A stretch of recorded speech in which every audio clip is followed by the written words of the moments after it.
Friends, good evening, જય શ્રી કૃષ્ણ, જય સ્વામિનારાયણ. સ્વાગત છે આપ સૌનું આજના મારા એક નવા ફ્રેશ બ્લોગમાં. તો આજનો બ્લોગ સ્ટાર્ટ થાય છે ઇવનિંગથી. તો અત્યારે હું થોડું ધીમું બોલું છું કારણ કે મારો સન છે એ સૂતો છે. તો કાલે છે ગણેશ ચતુર્થી, તો અટાણના હું હવે ગણેશ ચતુર્થીમાં બધાના ઘરે ચૂરમાના લાડવા તો બનતા જ હોય છે, જે ગુજરાતી હોય છે એના ઘરે. તો એની હું પ્રિપેરેશન કરવાની છું, તો એ હું તમારી જોડે શેર કરીશ. ને આ વ્લોગ કાલે પણ કન્ટિન્યુ રહેશે કે કાલે અમે ગણેશ ચતુર્થીમાં અમે ક્યાં ક્યાં જઈએ છીએ. હું ગણપતિ બાપાના પણ દર્શન કરાવીશ આ જ વ્લોગમાં તમને લોકોને. તો વ્લોગમાં બન્યા રહેજો અને મારો વ્લોગ પૂરો જોજો. તો ચાલો જઈએ કિચનમાં ને હું તમને બતાવું કે મેં શું તૈયારી કરી રાખી છે.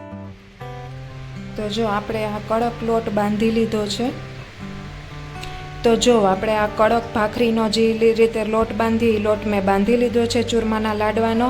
તો આમાં મેં ઘઉંનો કરકરો લોટ ને ઘઉંનો બારીક લોટ બે લોટ મિક્સ કરીને મેં આ લોટ બાંધેલો છે. તો હવે આપણે આના મુઠિયા વારીને તળશું હમણાં. ને મેં ડ્રાયફ્રૂટ્સ કટ કરીને રાખી દીધા છે. તો ચલો હવે આપણે તવો માંડીએ ને મુઠિયા કરતા જઈએ ને તળતા જઈએ.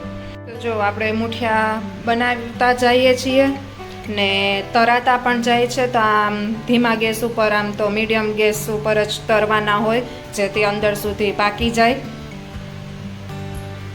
ને એક આપણે ભાખરી કરશું કારણ કે એક અમારે ભાખરીનો લાડવો કરીને ધરવાનો હોય છે. તો એ એટલો લોટ મેં રહેવા દીધો છે. આમાંથી હજી એકાદ મુઠ્ઠી હું બનાવી લઈશ.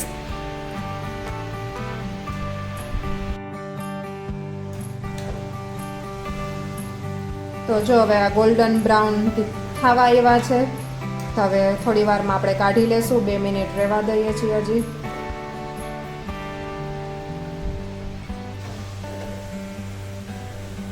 તો થઈ ગયા છે આપણા મુઠિયા રેડી.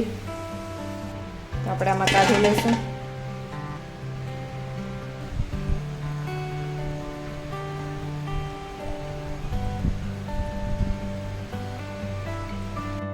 હવે આ મુઠિયાને આપણે કટકા કરી લેશું જેથી ઠરી જાય, એટલે આપણે મિક્સીમાં પછી એને ગ્રાઇન્ડ કરી શકીએ.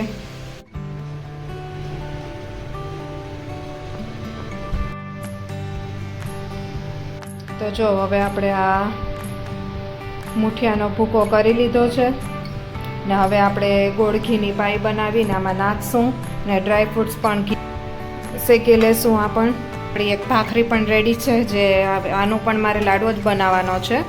તો એકચ્યુઅલી અમારા ઘરમાં પહેલેથી આવી રીતના સાસરે ભાખરીનો લાડવો ધરાય છે, તો મેં ભાખરી બનાવી લીધી. તો સૌથી પહેલાં આપણે જો 2 ચમચી ઘી મૂકી ને ડ્રાયફ્રૂટ શેકી લેશું. પછી ડ્રાયફ્રૂટ કાઢી અને ગોળ ઘીની પાઈ કરી લેશું. આમાં જ રેડવું સરસ સહેલું પડે એટલા માટે મેં આ કોરવાળું લીધું છે. તો જો હવે આપણે આ ગોળ ઘીની આપણે પાઈ બનાવી લેશું એ જ પેનમાં. તો આ ગોળ બધો મેલ્ટ થઈ જાય ઘીમાં એટલે આપણે આ ચૂરમામાં રેડી દેશું. ને આ ડ્રાયફ્રૂટ્સ મેં ડાયરેક્ટ આમાં જ કાઢી લીધા છે. પછી બરોબર બધું મિક્સ કરી લેશું આ પાઈ રેડી થઈ જાય એટલે. તો જો ગોળ બધો મેલ્ટ થઈ ગયો છે ને 1-2 આ કાજુના દાણા છે જે આપણે ડ્રાયફ્રૂટ શેક્યા હતા, તો 1-2 પીસ રહી ગયા હોય. બાકી ગોળ બધો જ મેલ્ટ થઈ ગયો છે. તો હવે આપણે આમાં રેડી દેશું ચૂરમામાં.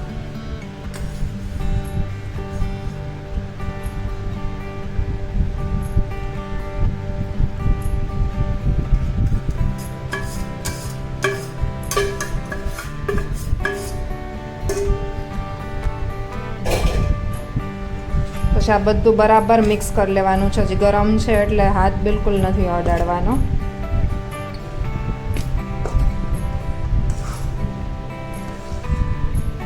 ઘીની ને જરૂર પડે તો પાછું ગરમ કરીને નાખવાનું. તો જો બધું બરાબર મિક્સ થઈ ગયું છે ને હજી મારે કશું આમાં એડ નથી કરવું પડ્યું. હવે હું જોઉં છું વારીને વરાઈ જશે તો વાંધો નહીં, નકર પછી થોડું ઘી આમાં હું એડ કરીશ. તો આપણી પાસે 2 લાડવા બનાવવા માટેના મોલ્ડ છે. તો આમાં જ આપણે બનાવશું જેથી આવી ડિઝાઇનવાળા શેપવાળા બને ને બધા ઇક્વલ બને. તો જો ફાઇનલી આપણા લાડવા બની ગયા છે ને બહુ જ સરસ બન્યા છે. આયાંશ રાહ જોવે છે ખાવાની. ખાવું છે? મમ્મી ખીચી બનાવે, હમણાં બનાવી દે હો. તો હવે અત્યારે અમે રેડી થઈ ગયા છીએ ને જઈએ છીએ ગણપતિને લેવા માટે. તો અમારા ગ્રુપમાં એક ભાભી ગણપતિ લઈ છે ઘરે, તો બીજા ઘરે રાખેલા છે બીજા ગ્રુપ મેમ્બરને ત્યાં. તો હવે એ ત્યાંથી લઈ અને સ્થાપના કરશું. એટલે પોતાના ઘરે લઈ આવશે. સ્થાપનાની ખબર નથી કે ક્યારે કરે, તો હવે જઈએ ને જોઈએ.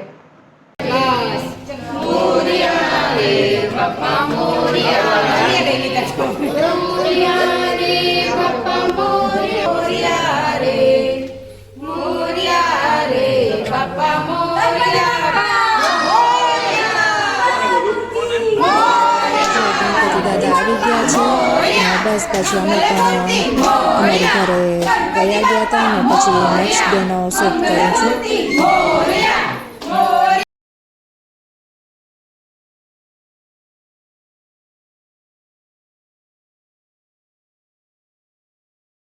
હેલો ફ્રેન્ડ્સ, તો આજે ગણેશ ચતુર્થી છે. તો નેક્સ્ટ ડે થઈ ગયો છે ને મોર્નિંગથી હું થોડી બિઝી હતી. બધા કામ પતાવ્યા ને ભગવાનની પૂજા ને બધું કર્યું ને લાડવા આપણે જે બનાવેલા હતા એ આપણે ગણપતિ દાદાને ધૈરા અને બધું. ને હવે અટાણના જમવાનું રેડી કરી નાખ્યું છે ને અમે બેસી ગયા છે જમવા. તો ચાલો હું તમને બતાવું કે આજ મેં શું શું બનાવ્યું છે. જો આજે છે ભીંડાનું શાક, પપૈયું, રોટલી, પછી આ કાચી કેરી, કઢી ને છાશ. ને અયાંશ પણ જમે છે. તો ચાલો હવે અત્યારે અમે જમી લઈએ ને પછી સાંજે અમારે રેડી થઈને જવાનું છે ગણપતિ બાપાના દર્શન કરવા માટે. તો 2 જગ્યાએ જવાનું છે, તો એ બધું હું તમારી જોડે શેર કરીશ. ને આજે હું સાડી પહેરવાની છું, કારણ કે અમે બધા સાડી ડિસાઈડ કરી છે કે અમે બધા સાડી પહેરશું એટલા માટે. તો ચાલો મળીએ પછી. તો અત્યારે અમે રેડી થઈ ગયા છીએ ને મેં પહેરી લીધી છે સાડી, કારણ કે અમારા ગ્રુપમાં જ્યાં અમે ગણપતિના દર્શન કરવા જઈએ છીએ ત્યાં અમે બધા સાડી પહેરીને જ જવાના છે ને ડિનર પણ અમે જોડે જ કરવાના છીએ.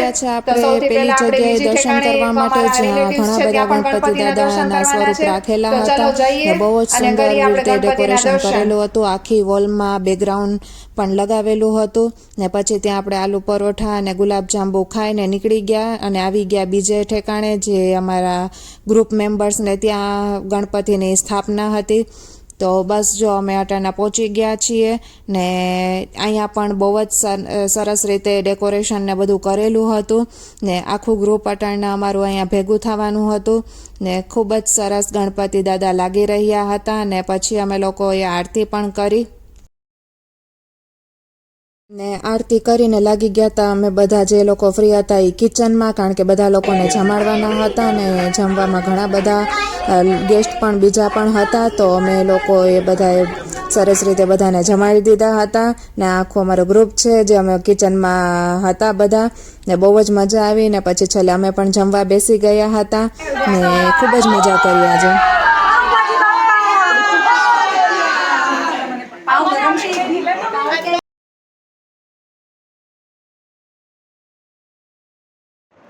બસ જો, તો હવે અટાણના આવી ગયા છે આપણે ગણપતિ દાદાના દર્શન કરીને. તો આજ આપણે 2 જગ્યાએ જવાનું હતું, તો 2 જગ્યાએ આપણે ટાઈમસર પહોંચી ગયા હતા ને બધો લાવો આપણને મળી ગયો. આપણે ત્યાં જઈને આરતી પણ કરી ને બધામાં ટાઈમસર અમે પહોંચી પણ ગયા હતા. તો બ્લોગ આજે જાજો શૂટ નથી થયો, જો જેટલો શૂટ થયો છે એ મેં તમારી જોડે શેર કરી દીધું છે. તો અહીંયા મસ્કતમાં બહુ જ મજા આવે છે અમને બધા તહેવાર સેલિબ્રેટ કરવાની. ઇવન તો ઇન્ડિયામાં અમે એટલું સેલિબ્રેશન નહોતા કરતા. જન્માષ્ટમીને હતી તો આપણે ઘરમાં મટુકી ફોડીને આપણા ખાલી ઘરના મેમ્બર્સ જ એન્જોય કરતા, પણ અહીં અમારું આખું ગ્રુપ છે, અમે ફેમિલીની જેમ રહીએ છીએ. તો બધા ફેસ્ટિવલ છે અમે આપણા ઘરનો તહેવાર સમજીને અમે એને સેલિબ્રેટ કરીએ છીએ. તો ખૂબ જ મજા આવે છે. જન્માષ્ટમી થઈ ગઈ, પછી દિવાળી હોય છે, આ ગણપતિ એનું ગણેશ ચતુર્થી થઈ ગઈ. તો એ બધા તહેવાર અમે બહુ સારી રીતે સેલિબ્રેટ કરીએ છીએ. તો બસ જો આટાના અયાંશને સૂર આવી દીધો છે. આવીને અમે ફ્રેશ થઈ ગયા હતા બધા ને પછી મને યાદ આવ્યું કે મારે બ્લોગનો એન્ડ કરવાનો રહી ગયો છે, તો હું પાછો બ્લોગ શૂટ કરવા આવી ગઈ છું. તો બસ આજ માટે આટલું જ. મળીશું ફરીથી એક નવા વિડીયો સાથે. જો તમને મારો વિડીયો ગમે તો લાઈક કરી દેજો, ચેનલ ઉપર નવા હોય તો સબસ્ક્રાઈબ કરી દેજો. મળીશું ફરીથી એક નવા વિડીયો સાથે. ત્યાં સુધી બધાને રામ રામ ને જય શ્રી કૃષ્ણ.